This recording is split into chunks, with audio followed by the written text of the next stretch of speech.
अंतिम समय सुधारना है, और अंतिम समय कब किसका कब आ गया ये किसी को पता नहीं है। राजा परीक्षित जी को पता चला कि मेरी 7वें दिन मृत्यु है। उन्होंने 7 दिन रात बैठ करके भगवान की कथा को सुना, और हमें तो पता नहीं है। इसलिए गुरु महाराज जी कहते हैं हमें तो हर क्षण हर दिन भगवान की कथा को सुनना चाहिए, कि भगवान की कथा को सुनते सुनते ही सीधे वैकुंठ लोक को चले जाए। क्योंकि अंतमति सो गति, अंतिम समय में चिंतन करेंगे नारायण का तो हमारी गति हो जाएगी, और कहीं माया का चिंतन करेंगे तो फिर कहां गति होगी महाराज। तभी तो गुरु महाराज जी कहते हैं ना कि श्वास श्वास में कृष्ण भजे, व्यथा श्वास मत खोए, ना जाने जे श्वास की आवन होए न होए। श्री सुखदेव जी महाराज कहते हैं श्वास श्वास में कृष्ण भज, व्यथा श्वास मत खोए, ना जाने ये श्वास की आवन होए न होए। हमें चलते भिड़ते उठते बैठते भगवान का नाम लेना चाहिए।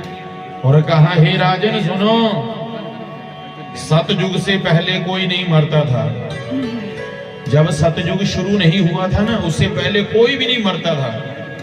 परंतु जैसे सतयुग शुरू हुआ, सतयुग की भी आयु निश्चित कर दी गई, और सतयुग में जो मनुष्य रहते थे उनकी भी आयु निश्चित कर दी गई।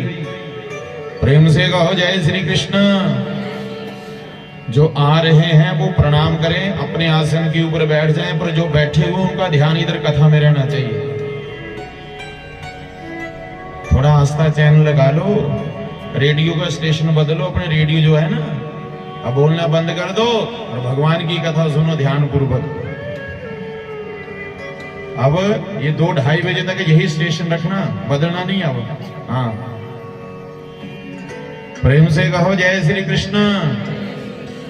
तो भागवत जी में प्रसंग आता है बंधुओं, सतयुग से पहले कोई मरता नहीं था। सतयुग जब शुरू हुआ तो सतयुग की भी आयु निश्चित कर दी गई। सतयुग की आयु 17,28,000 वर्ष। ये किसकी आयु है? सतयुग की। और सतयुग में जो मनुष्य रहते थे उनकी आयु 1 लाख वर्ष हुआ करती थी। कितने लाख? आप बोलेंगे महाराज जी झूठ बोल रहे हैं, 1 लाख वर्ष कहां हो सकती?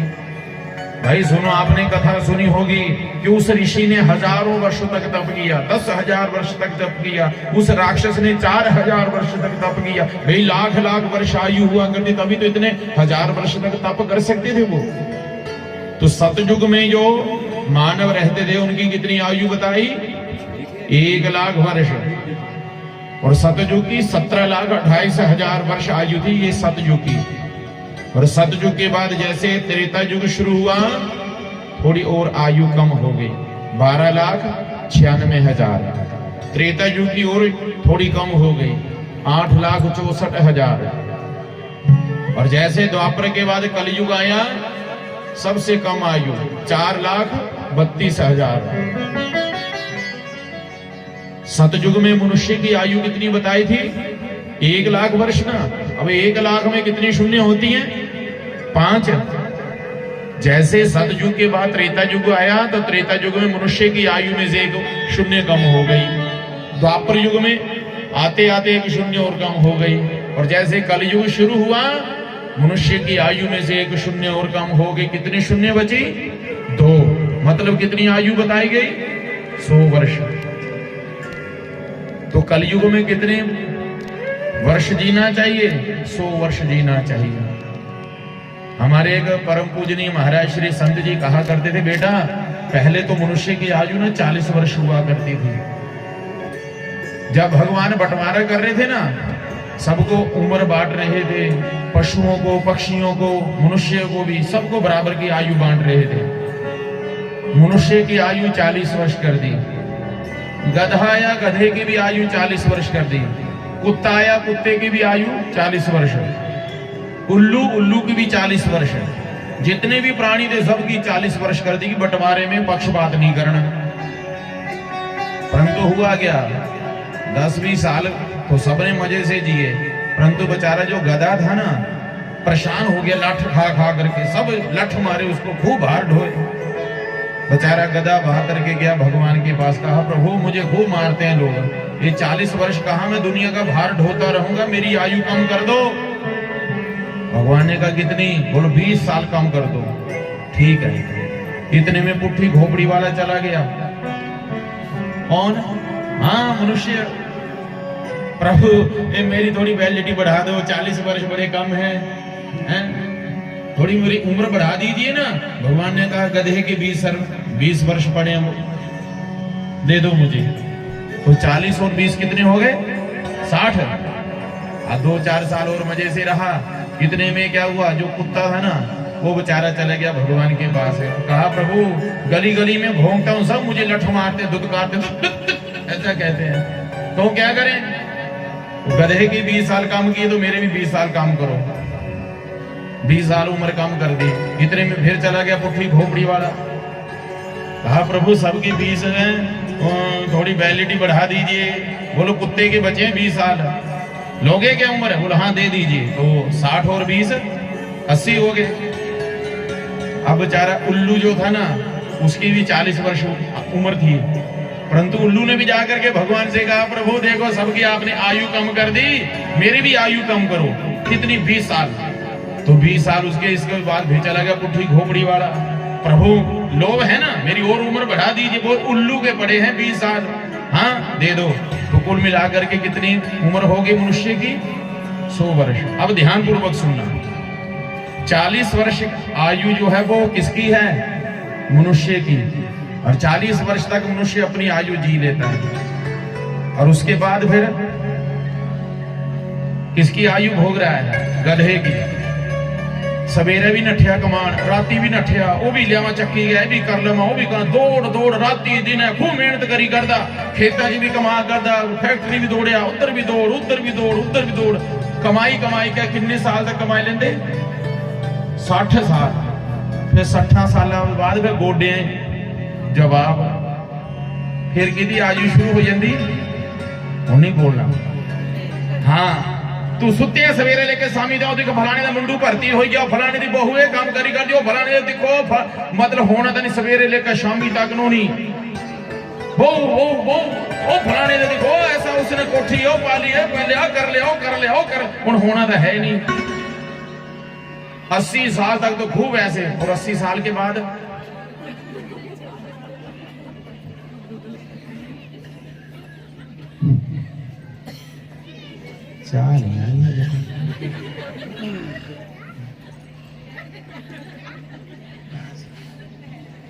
किसकी उम्र भोग रहा है? बस ऐसे देखेगा, फिर अपने बिस्तरे बैठे रहना सवेरे शाम तक। छोटी बहू भी नहीं आई, बड़ी भी नहीं आई। अरे प्रेम से कहो जय श्री कृष्ण। इसलिए 40 वर्ष तक जो है अपनी आयु खूब होगो। बोलिए वृंदावन बिहारी लाल की भज मन नारायण नारायण, भज मन नारायण नारायण नारायण, गोविंद नारायण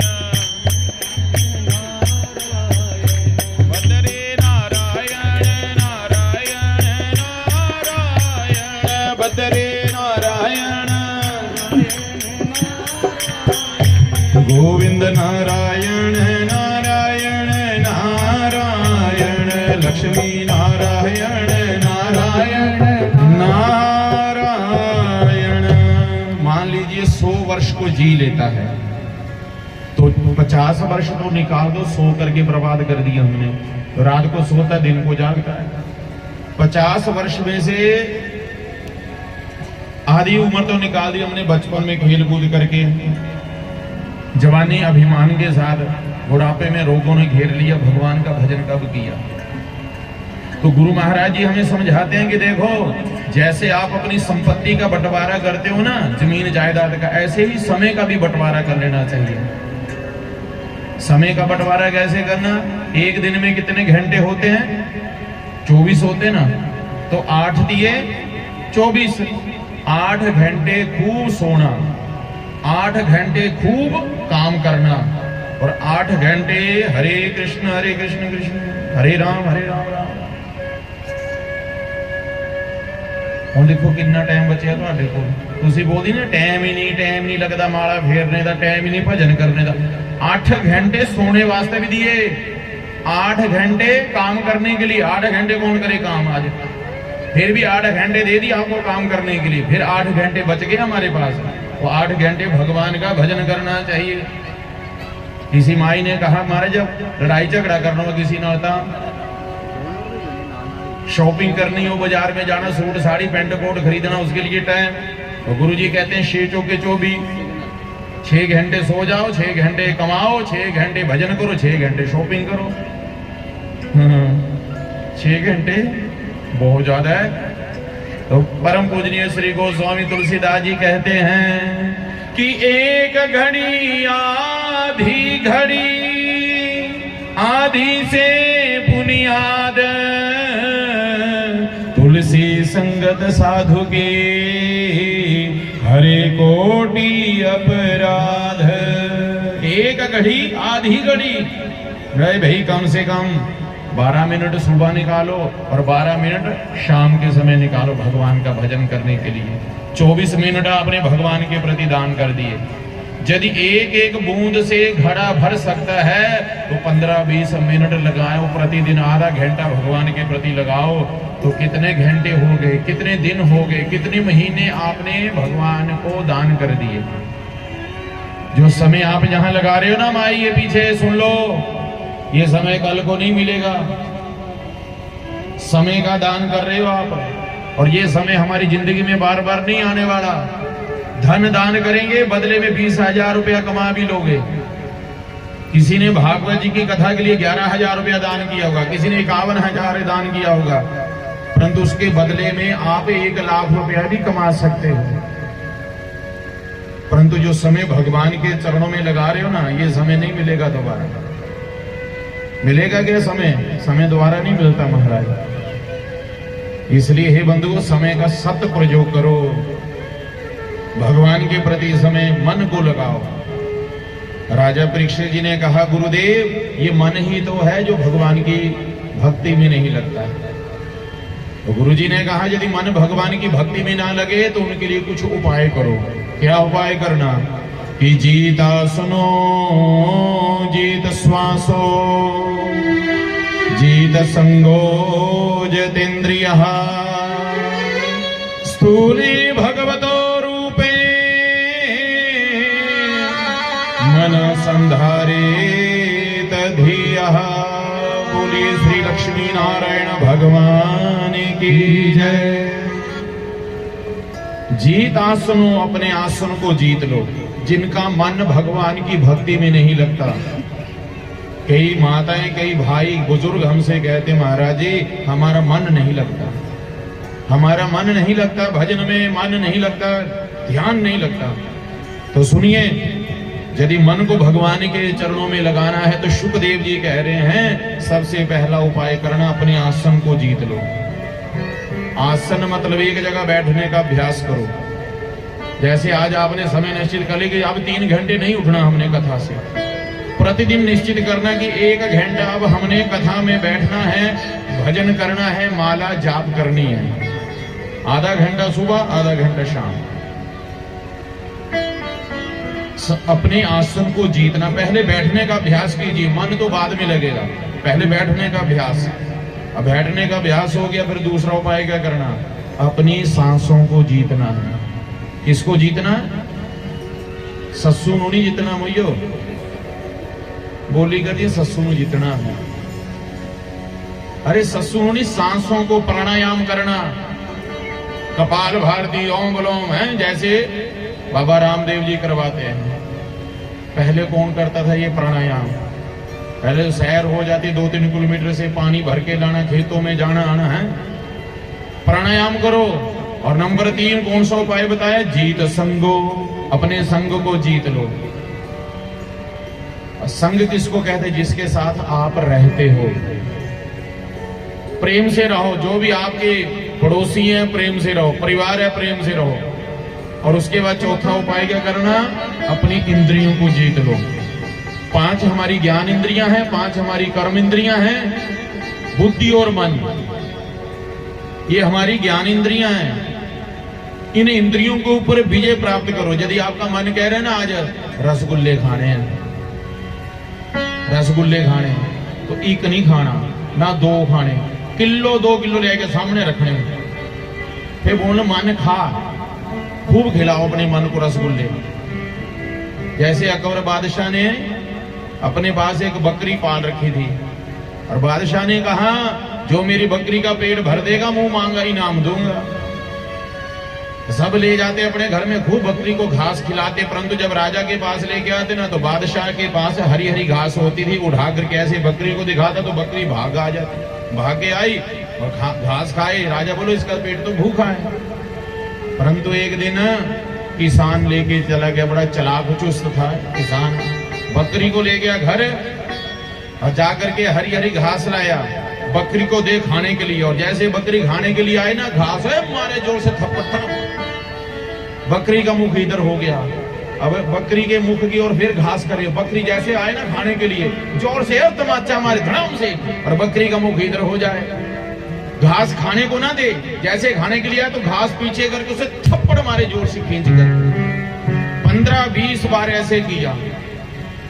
बकरी के मन में क्या आ गया, जो तो घास खाने जाती तो मुझे घास नहीं देता खाने के लिए, थप्पड़ देता खाने के लिए। 2-4 घंटे ऐसे किया। सुबह हुई, सुबह फिर एक बार प्रैक्टिकल किया, और जैसे बकरी आई ना घास खाने के लिए तो बकरी ने यूं मुंह घुमा ली, उसको पता थप्पड़ पड़ेगा। बोल अब ठीक है, लेके चला गया अकबर बादशाह के पास। कहा लो महाराज इसका पेट भरा हुआ, खूब पेट भर के मैंने इसको घास खिलाया, अब आप इसको जो मर्जी करो।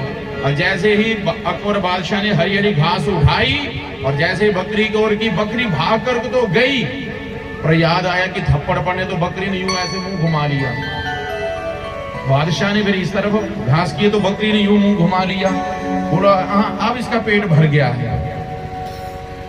भरा नहीं था, मन को थोड़ा क्या करना पड़ेगा, फिर इसको थोड़ा दबोचो। पहले तो मन को खूब खिलाओ, मन बड़ा चंचल है हमारा। और देखो एक बात और सुनो, मन जो है ना, भगवान सबसे पहले देखते भी क्या, मन देखते, इसका मन पवित्र है कि नहीं। आपको भी कई लोग कह देते होंगे कथा में क्या रखा है, मंदिर में क्या रखा है, मन पवित्र होना चाहिए। कथा में क्या रखा है, कीर्तन में क्या रखा है, मन पवित्र होना चाहिए। उनको पूछना जो कहते हैं कि मन पवित्र होता कैसे है, क्या खाली बोलने से मन पवित्र हो जाता है? नहीं नहीं, बोलने से मन पवित्र नहीं होता।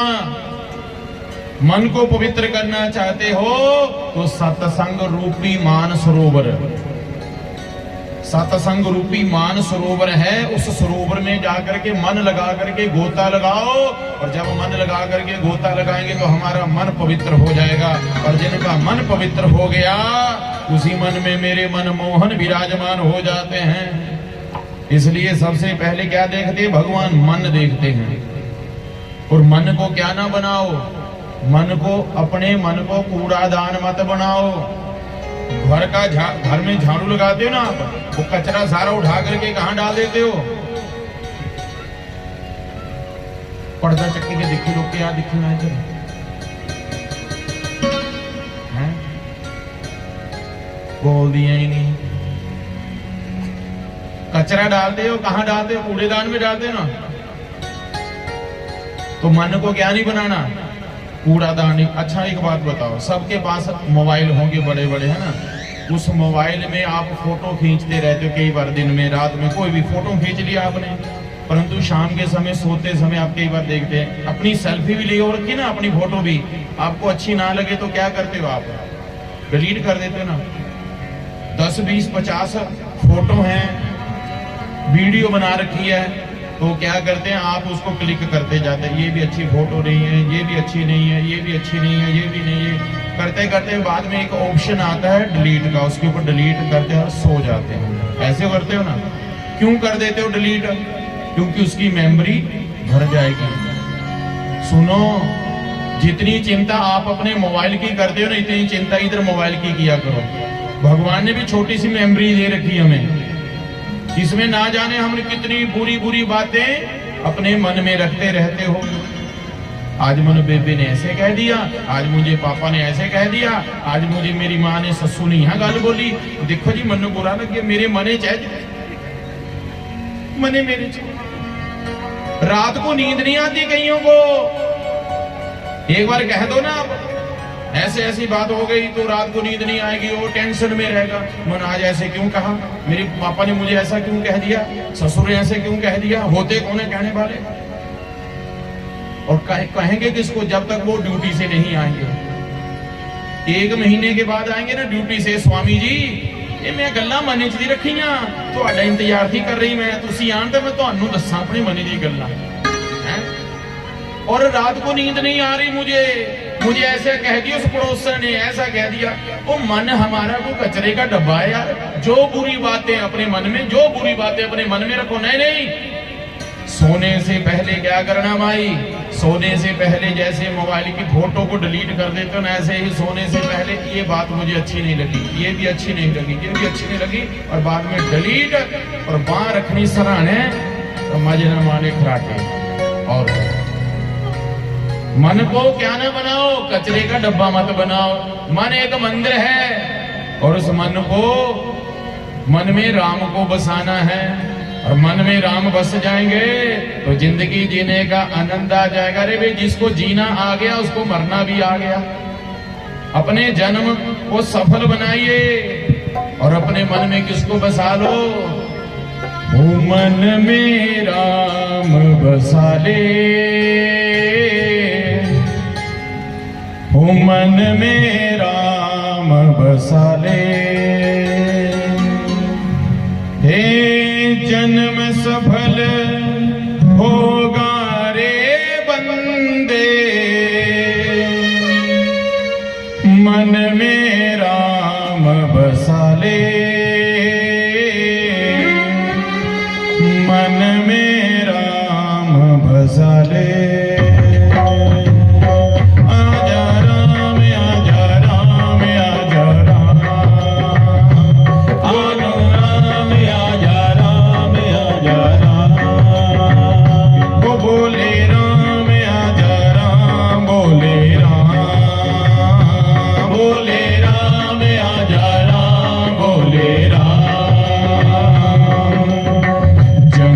सफल होगा रे बंदे, मन में राम बसा ले,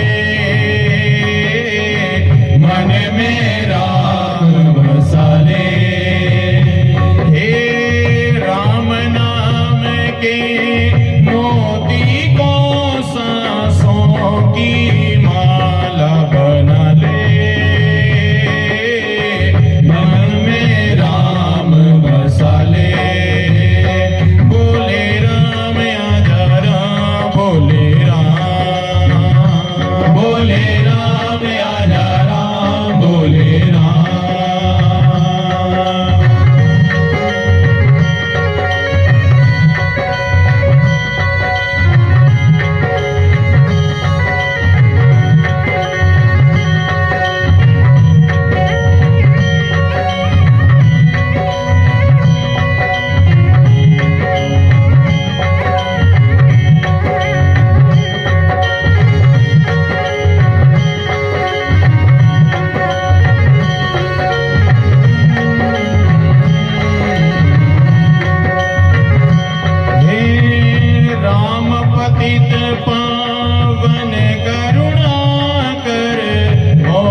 प्राणी। हे राम नाम की ज्योत जला कर अपना भाग्य जगा ले। मन में राम बसा ले। बोले राम आजा राम, बोले राम, बोले राम आजा राम, बोले राम। हो बोले राम आजा राम, बोले राम, बोले राम आजा राम, बोले राम।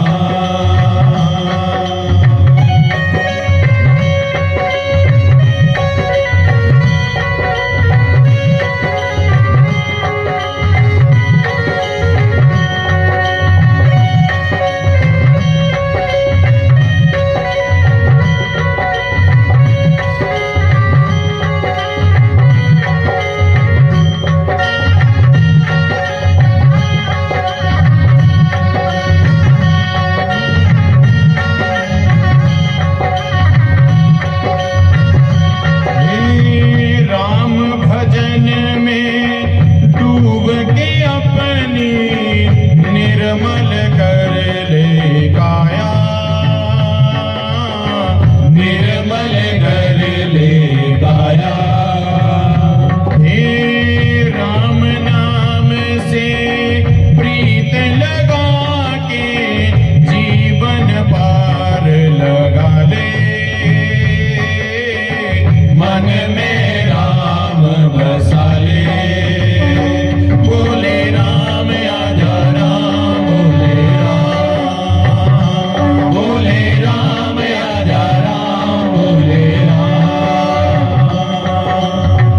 जन्म सफल होगा रे बंदे, मन में राम बसा ले। मन में राम बसा ले। हे राम नाम के मोती को सांसों की माला बना ले। मन में राम बसा ले। बोले राम आजा राम, बोले राम, बोले राम आजा राम, बोले राम। बोले राम आजा राम, बोले राम, बोले राम आजा राम, बोले राम।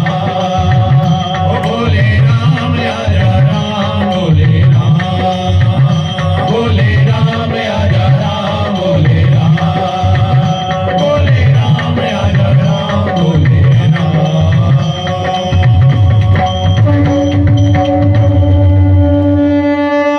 जय श्री सीताराम, जय जय श्री राम, जय जय श्री सीताराम। ओ जन्म सफले होगा रे बंदे, अजी मन में राम बसा ले। मन में राम बसा ले। हे राम नाम के मोती को सांसों की माला बना ले। जी मन में राम बसा ले। राम भजन में डूब के अपनी निर्मल कर ले काया। जी निर्मल कर ले काया। राम नाम से प्रीत लगा के जीवन पार लगा ले। जी मन में राम बसा ले। बोलो राम आजा राम, बोलो राम।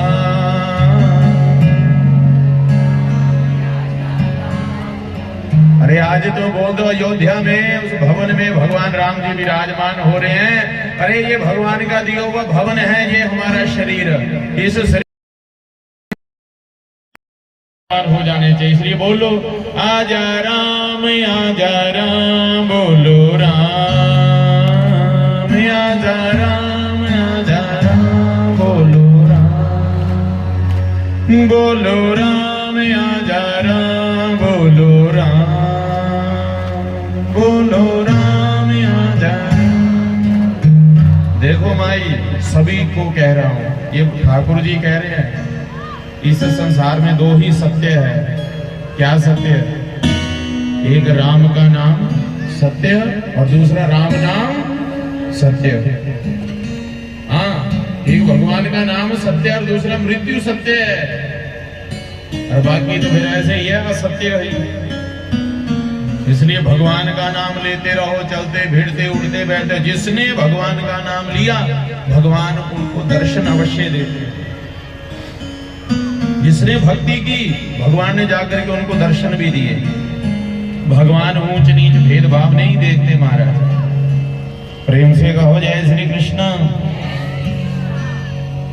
अपने आप को छोटा मत समझा करो, अपने आप को ये नहीं सोचना हो तो महाराज माड़े भक्त हैं, छोटे भक्त हैं, अरे वो बड़ा भक्त हुआ। नहीं नहीं, आप में से धन्ना जाट था, आप में से था वो धन्ना जाट, जिसके जहां जाकर के गैया चराई, धन्ने जाट के जहां भगवान ने। परंतु उस जाट के जाट बुद्धि थी उसकी, कह दिया ठाकुरा भोग लगाना पड़ेगा तब मैं भोग लगाऊंगा। धन्ने जाट जैसी भक्ति दिखानी पड़ेगी, मीरा जैसी भक्ति दिखानी पड़ेगी। कौन कहता भगवान भोग नहीं लगाते? भोग लगाते, परंतु हमें लगाना आता ही नहीं है। एक बात बता सुन लो ना, भगवान को बनावटीपन बिल्कुल अच्छा नहीं लगता। कई लोग बनावटीपन दिखाते हैं भगवान के सामने, भक्त के सामने। नहीं नहीं, भगवान कहते हैं निर्मल मन जन सो मोहि पावा, मोहि कपट छल छिद्र न भावा। कोई बनावटीपन, निर्मल। अब मुझे आप ये बताओ विदुर जी कौन थे? दासी के पुत्र। तो यहाँ विदुर जी के यहाँ तो भगवान ने जाकर के छिलके का भोग लगाया। भगवान ने केले नहीं खाए, केले के छिलके खाए भगवान ने। शबरी के जहां जाकर के जूफे बेरों का भोग लगाया। कई लोग कहते हैं महाराज ऐसे ही लोगों को पखंड बना के रखा भोग लगाने का। भगवान कोई भोग भाग नहीं लगाते, भगवान भोग लगाते हैं। आप लगाओ तो सही,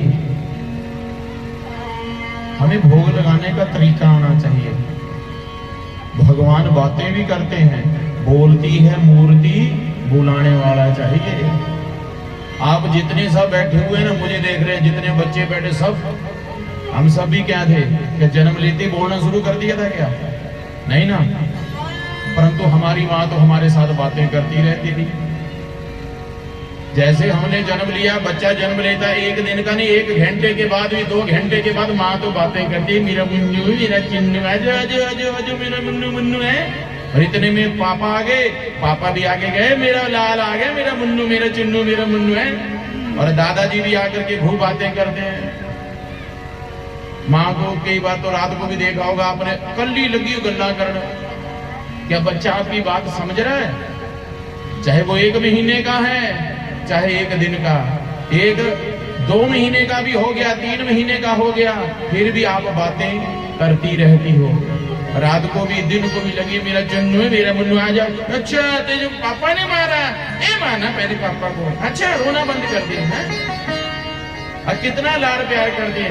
मुझे ये बताना माता जी, आपकी बात को वो समझ रहा बच्चा? आपकी नहीं ना समझता, फिर तुसी पागल हो जी गल्ला करती रहनी रात में भी दिनों भी। लोग तो यही कहेंगे आपकी बात को तो समझता नहीं आपका बच्चा, और आप फिर भी बातें कर रही हैं। करते हो ना आप? 1 वर्ष बीत गया आपको बातें करते करते, और एक दिन ऐसा भी आया जो बच्चे ने कहा माँ माँ, दादू, पापा पापा पापा। मेरा नाम, मुझे माँ कहा, मुझे दादी कहा दिया, मुझे दादू कह दिया। कितने वर्ष के बाद बोलना शुरू किया? तो 1 वर्ष के बाद ही आपने बातें करनी थी, जन्म लेते क्यों बातें करनी शुरू कर दी थी? आपने बातें करने थी, कितने महीने लगा दिए? 6 महीने, 7 महीने, 8 महीने बीत गए और आज पहली बार बच्चे ने मां कहा। और एक दिन तो ऐसा आया कि बच्चा एकदम धनाधन बातें करे आपके साथ। ऐसे ही माताओं, आप ठाकुर जी के साथ प्रतिदिन बातें किया करो। बोलती है मूर्ति, बुलाने वाला चाहिए, परंतु हम बातें करते नहीं है। हम तो रात को ही कह रहे थे ठाकुर जी बड़ी भारी ठंड करती है, तुसी ना हुण ना कोई धुप कड्ढी दे 2-4 है जे इह ठंडा च ठारना तुहाडी मर्जी, और क्या। हुण छड्डना पवे संसार तेरा दर, हुण छड्डना नहीं।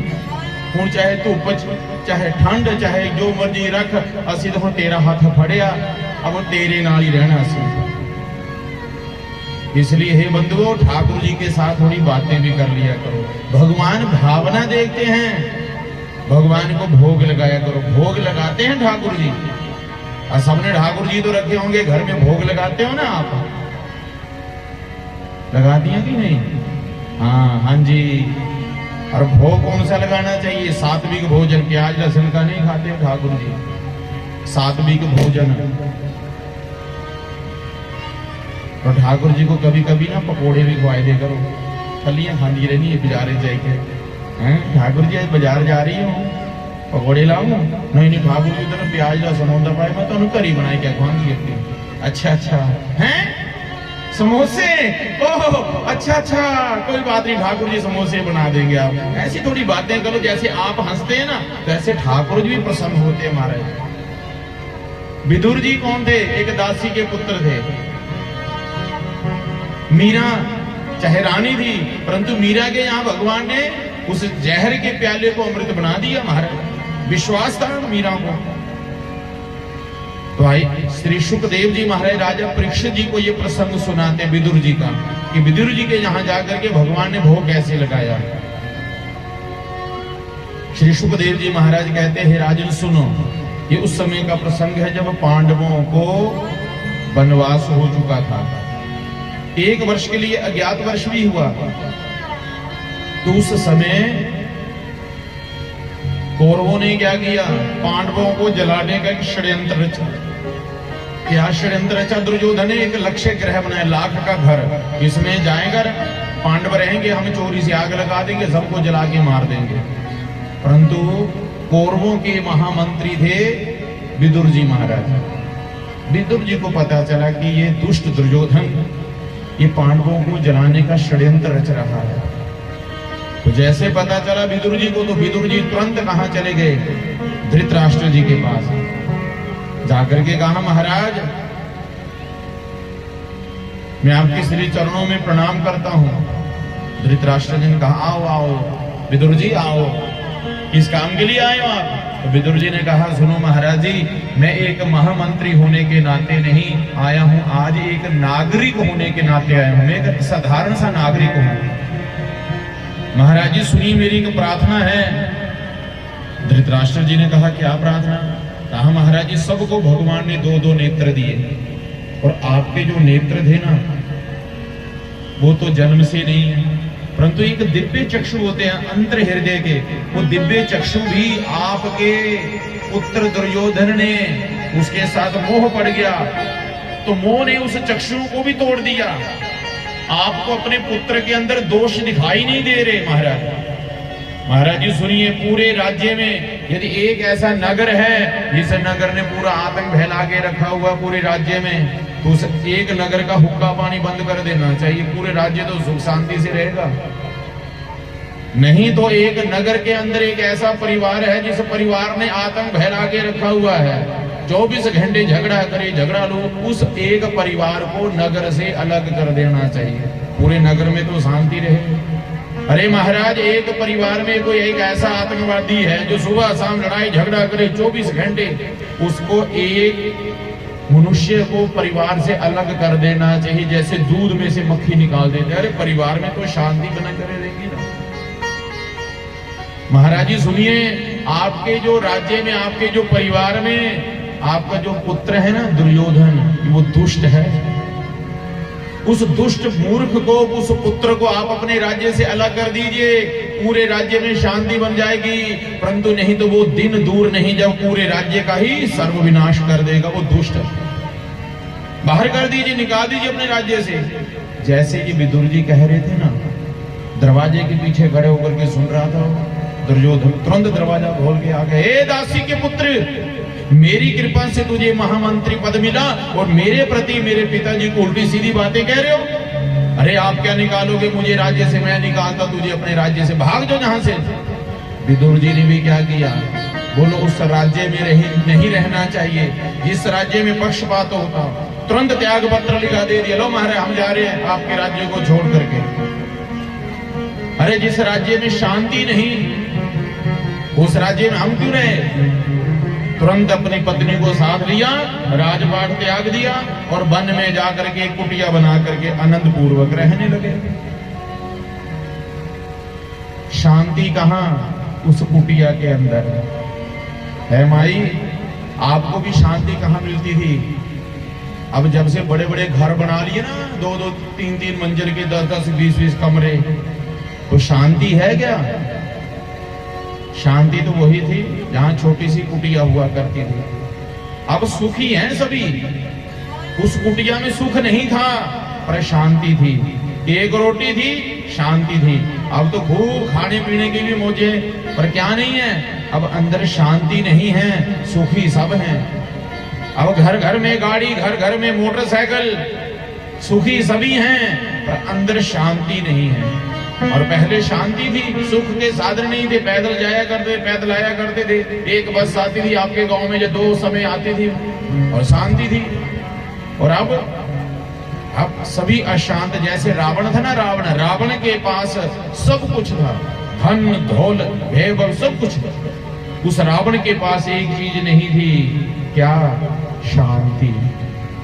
रावण ने किसी से पूछा, भाई मुझे शांति चाहिए, शांति चाहिए। बोलो शांति घूम रही है वन में राम जी के साथ, राम जी के साथ वन में घूम रही है शांति।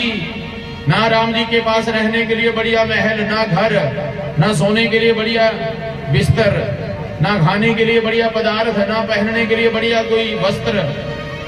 परंतु राम जी के साथ कौन थी? शांति स्वरूपा माँ भगवती, माँ जगदम्बा, माँ सीता थी।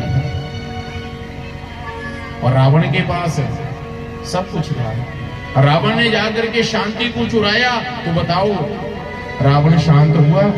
रावण तो और अशांत हो गया। अरे भाई, किसी की शांति को भंग करोगे ना, हम और आप सब और अशांत हो जाएंगे। इसलिए भगवान से क्या मांगते हो? हमें क्या चाहिए?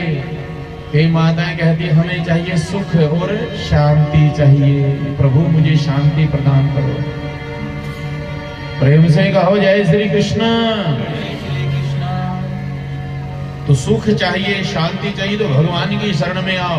विदुर जी महाराज वन में चले गए, कुटिया बना करके रहने लगे। अब एक दिन की बात सुनो जरा। विदुर जी महाराज हस्तिनापुर में गए, तो हस्तिनापुर में जाकर के क्या देखा? पूरी नगरी को सजाया जा रहा था, जैसे कि एक दुल्हन को सजाते हैं। जैसे आज अयोध्या नगरी को सजाया है, ऐसे उस नगरी को सजाया गया था, हस्तिनापुर की नगरी को।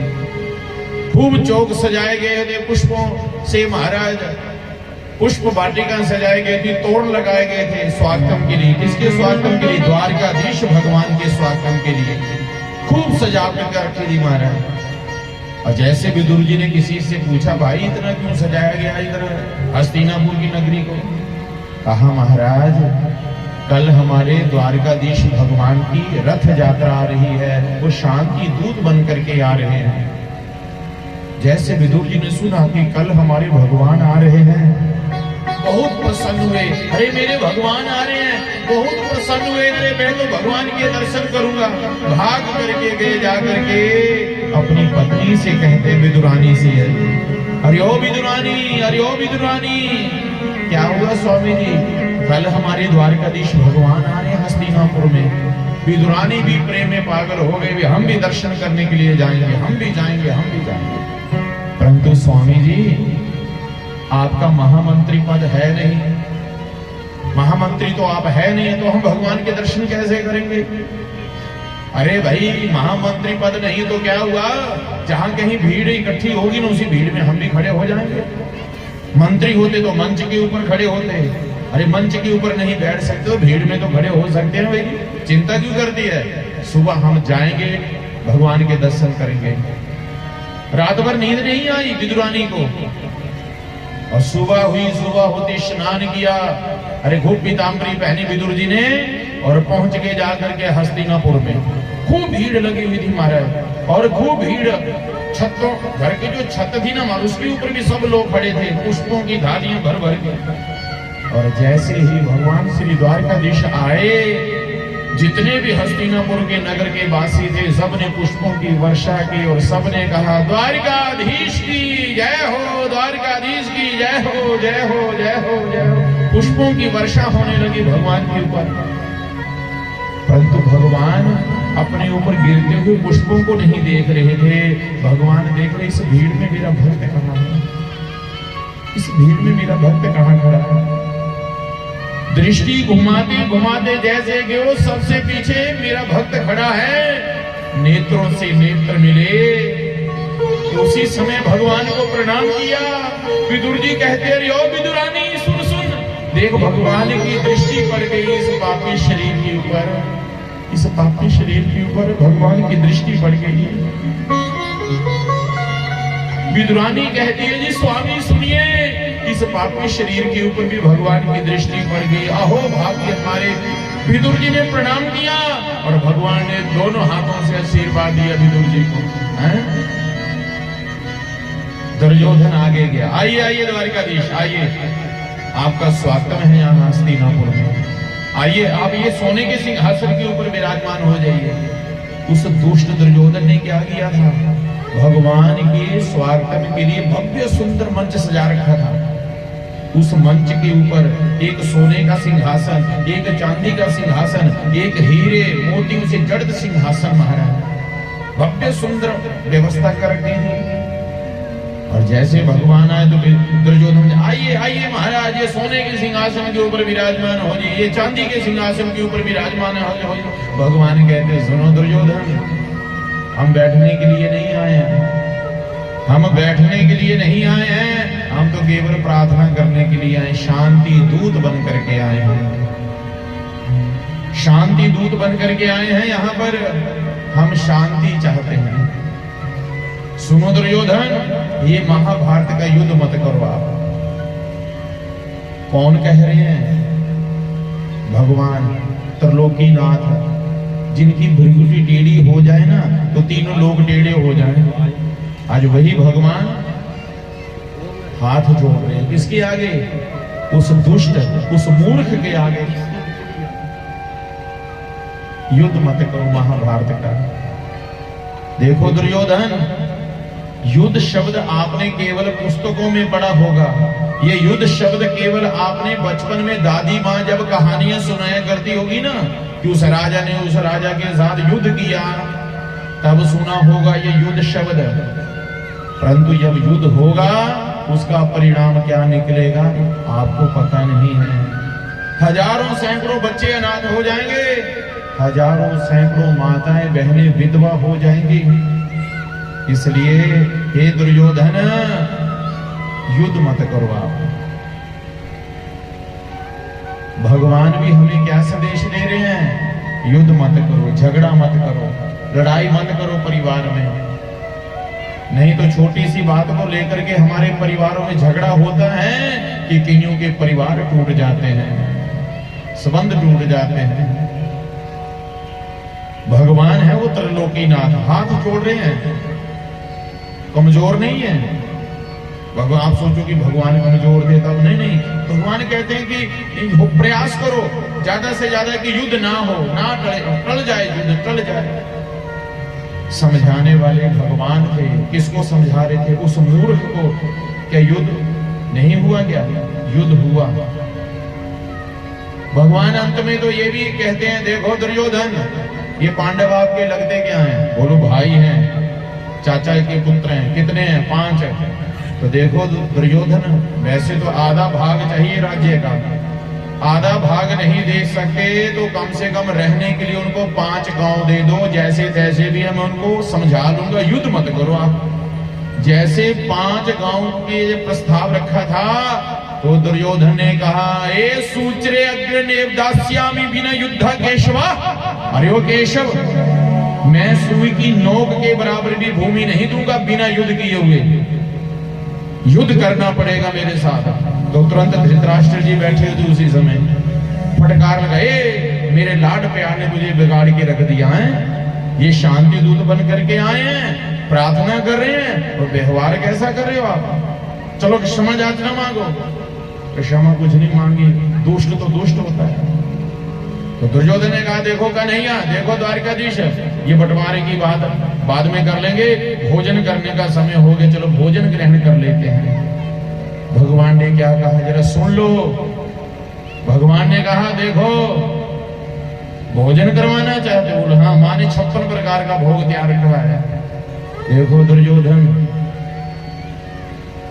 मेरे पेट में भूख नहीं है और तेरी अच्छी भावना नहीं है, तेरी अच्छी भावना नहीं है और मेरे पेट में भूख नहीं है। और जब मैंने यहाँ हस्तिनापुर में आना था ना, तो मुझे विदुर जी ने निमंत्रण पत्र पहले से लिख दिया था। लिखा था उस पत्र में, हे द्वारकाधीश, जब भी आप यहाँ हस्तिनापुर में आए, भोग मेरे घर में पाए। अरे जैसे नाम सुना विदुर जी ने, मेरा नाम लिया, भगवान ने भरी सभा के बीच में विदुर जी के घर जाएंगे। अरे विदुर जी तो गदगद प्रसन्न हो गए, कहते विदुरानी देख, मेरा नाम लिया भगवान ने, मेरा नाम लिया, मेरा नाम लिया भगवान ने, बड़ी सभा के बीच में मेरे घर आएंगे भगवान। विदुर जी कहते, विदुरानी घर में तो खाने के लिए कुछ भी नहीं है, कुछ भी नहीं है, और आज कहीं ठाकुर जी आ गए तो देख विदुरानी, ये टेढ़ी टांग वाला है, बात भी सीधी ना करे, जो कह दिया वो कर भी देता है। तू चुपके से जा घर में, जा करके ना कुटिया को खूब सजाना, गाय का गोबर ला करके खूब चकाचक चौका लगाना। मैं अभी बाजार गया, बाजार से लड्डू पेड़े बर्फी खूब लाता हूँ। विदुरानी भी चुपके से खिसक गई भीड़ में से और कुटिया में गई, जा करके गाय का गोबर लाई, खूब चौका लगाया, महाराज खूब सजा रही है कुटिया को।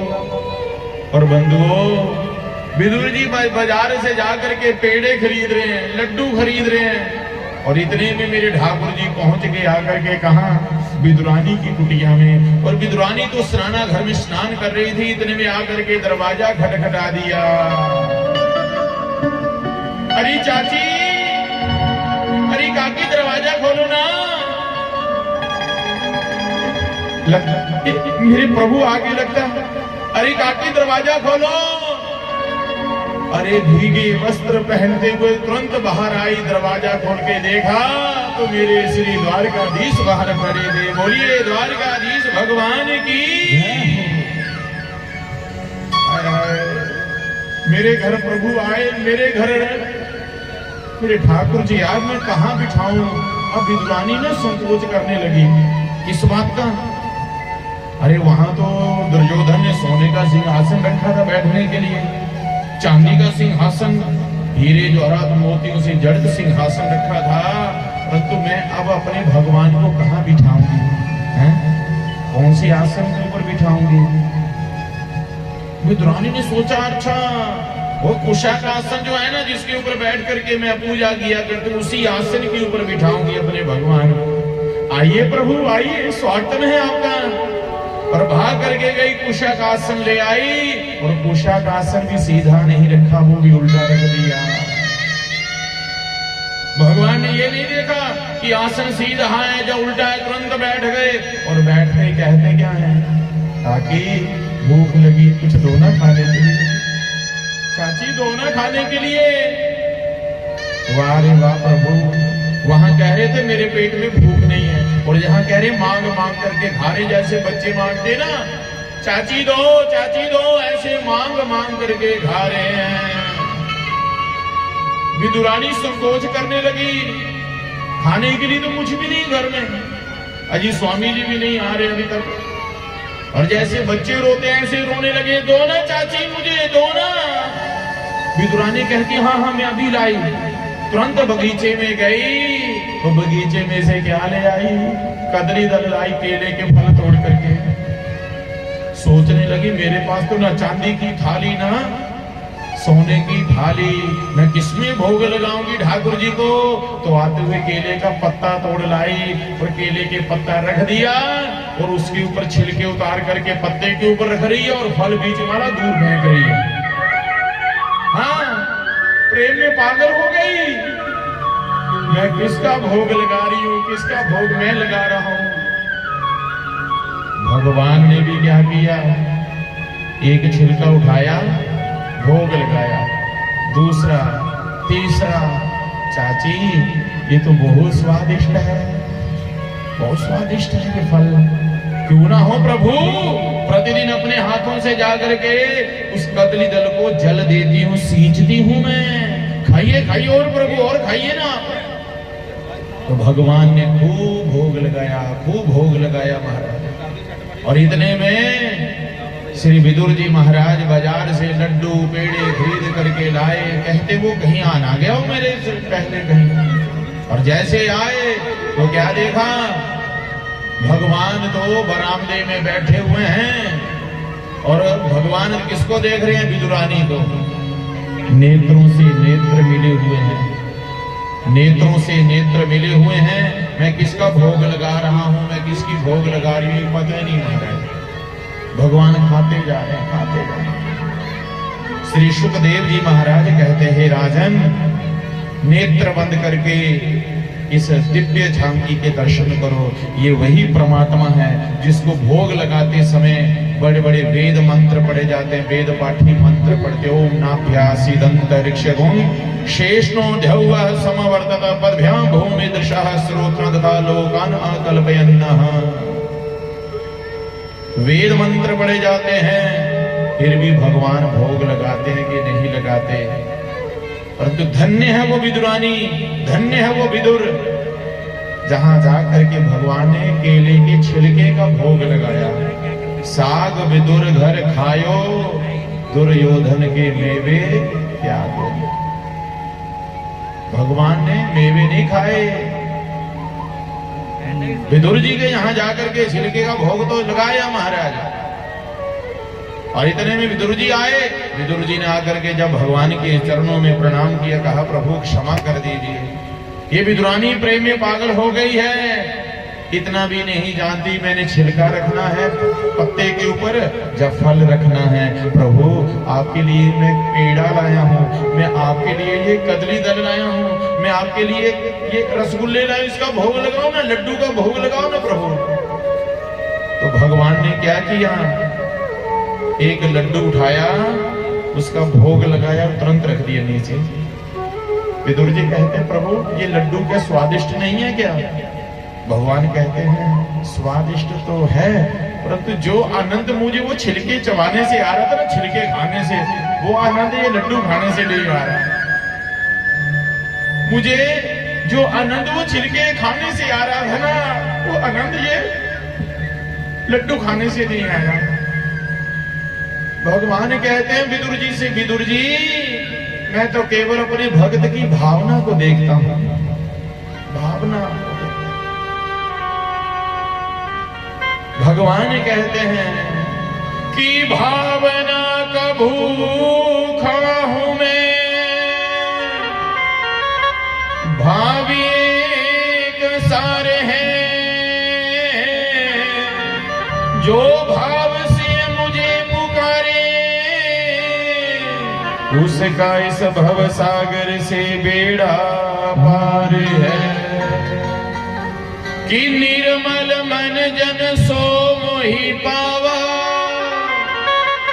मोहे कपट छल छिद्र ना भावा। भगवान कहते मैं उन भक्तों को भा जाता जिनका मन क्या है? निर्मल है, पवित्र है।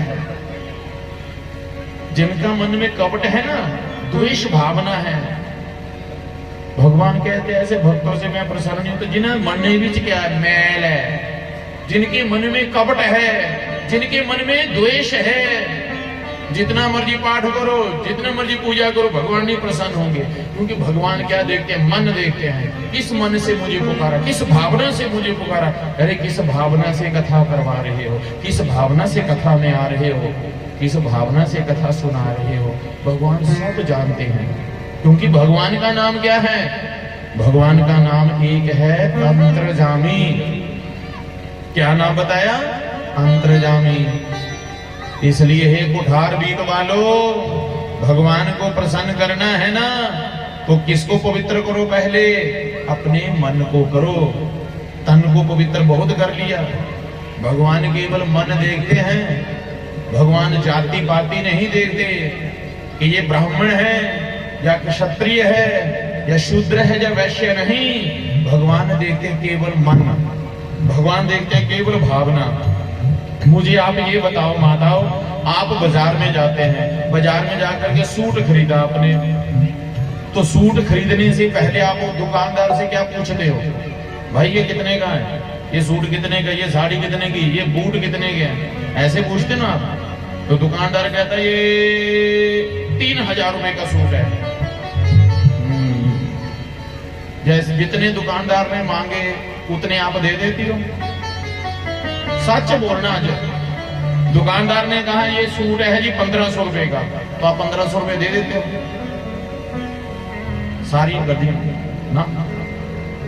फिर आप क्या करते हो? उसके साथ क्या बनानी है? हाँ, पैसे से ही पा लगाओ तुम। तो बिना भाव से आप 1500 रुपए का, 500 रुपए का, 10 रुपए की बिंदी नहीं खरीदनी है। तो बिना भाव से क्या भगवान मिल जाएंगे क्या? अब लाल टमाटर भी खरीद रहे हैं ना, या मटर भी खरीद रहे हो, तो भी पहले क्या पूछेंगे? कितना, क्या भाव लगा रखा है? तो बिना भाव से आप 10 रुपए 20 रुपए की चीज नहीं खरीदते, तो बिना भाव से क्या भगवान मिल जाएंगे? नहीं मिलेंगे। इसलिए भगवान को जब याद करना है तो भक्ति भावना के साथ, भक्ति जो करनी है भावना के साथ करो। अपने मन को निर्मल करो।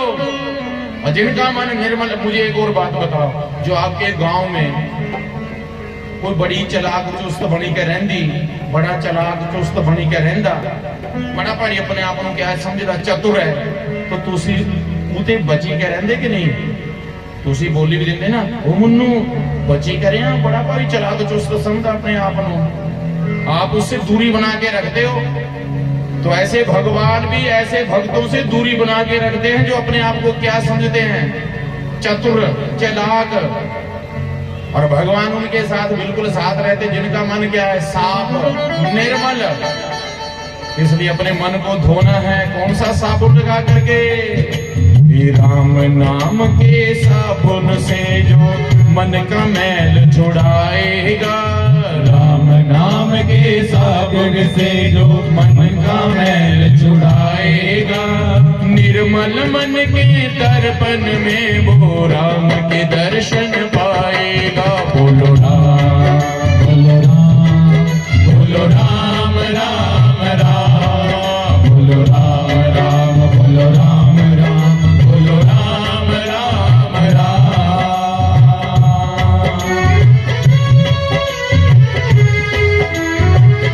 जय श्री राम।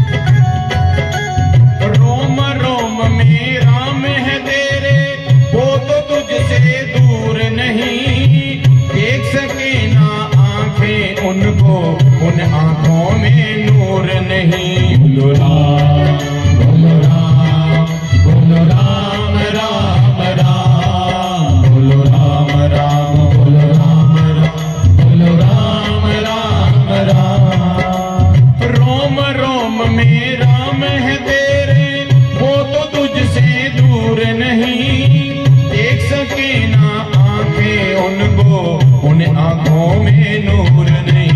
बोलो राम, बोलो राम, बोलो राम राम राम, बोलो राम, बोलो राम, बोलो राम राम राम।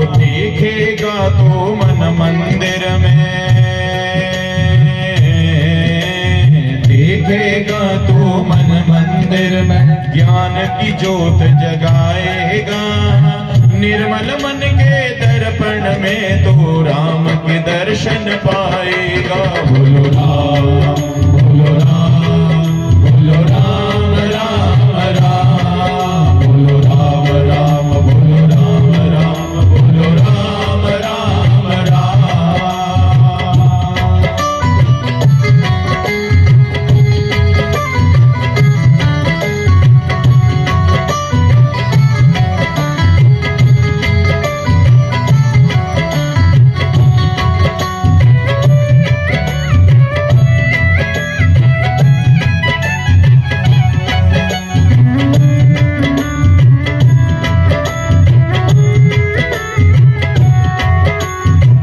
शरीर अभिमान है जिसका प्रभु कृपा से पाया है।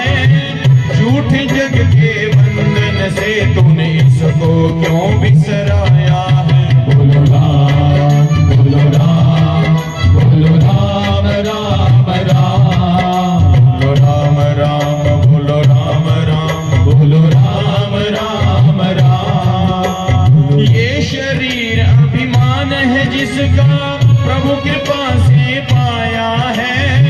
झूठे जग के बंधन से तूने इसको क्यों बिसराया है। बोलो राम बोलो राम बोलो राम राम राम बोलो राम राम बोलो राम राम बोलो राम राम राम। राम नाम का महामंत्र है।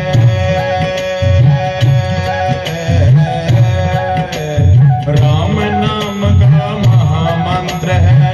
साथ तुम्हारे जाएगा।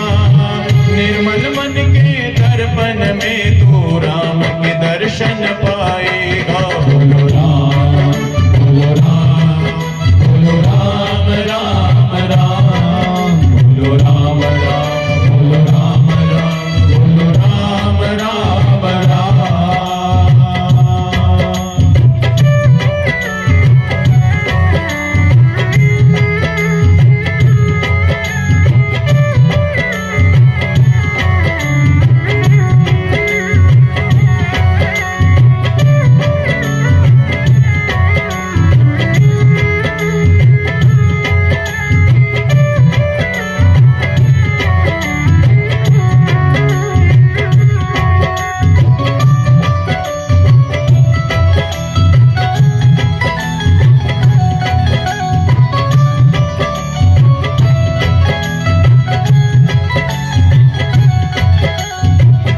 कपट निंदा को त्यागे।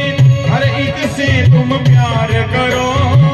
घर आए मेहमान की सेवा से न तुम इनकार करो। बोलो राम बोलो राम बोलो राम राम राम बोलो राम राम बोलो राम राम बोलो राम राम राम। वो झूठ कपट निंदा को त्यागे। हर एक से तुम प्यार करो।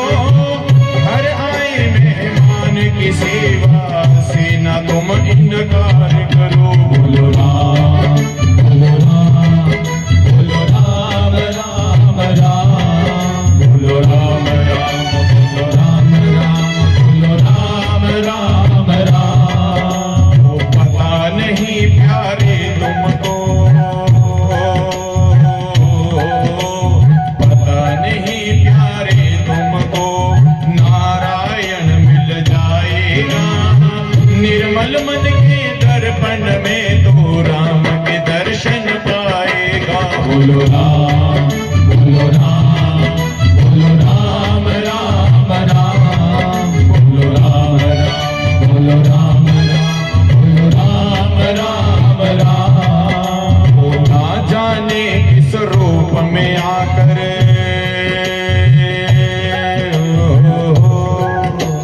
ना जाने किस रूप में आकर नारायण मिल जाएगा।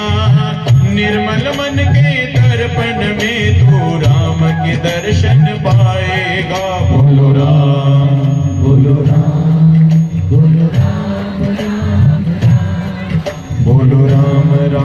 बोलो राम राम, बोलो राम राम राम। वो ना जाने किस रूप में आकर वो ना जाने किस रूप में आकर नारायण मिल जाएगा।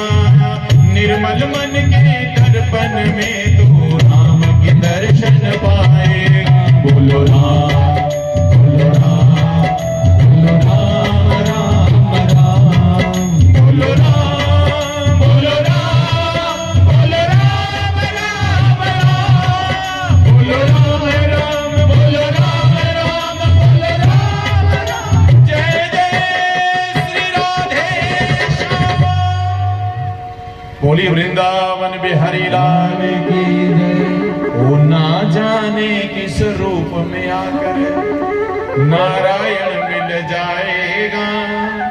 अरे निर्मल मन के दर्पण में तो राम के दर्शन। ये मत सोचना कि राम जी केवल अयोध्या में ही हैं, राम जी हमारे कुठार बीत में हैं।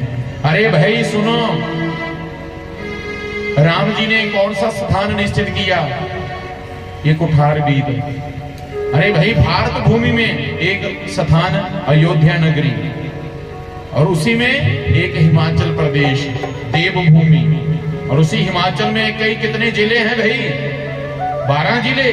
परंतु उन जिलों में से कौन सा जिले पसंद किया भगवान ने? उन्ना। और उन्ना से भी कौन सी तहसील? हरोली तहसील। और हरोली तहसील के अंदर भी कितने गांव हैं? हजारों गांव हैं।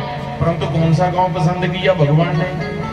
बोल दिया ही नहीं, कुठारबीत। अरे कुठारबीत में भी कई गांव हैं, घर है, कई घर हैं कुठारबीत में, कोई घर पसंद नहीं आया।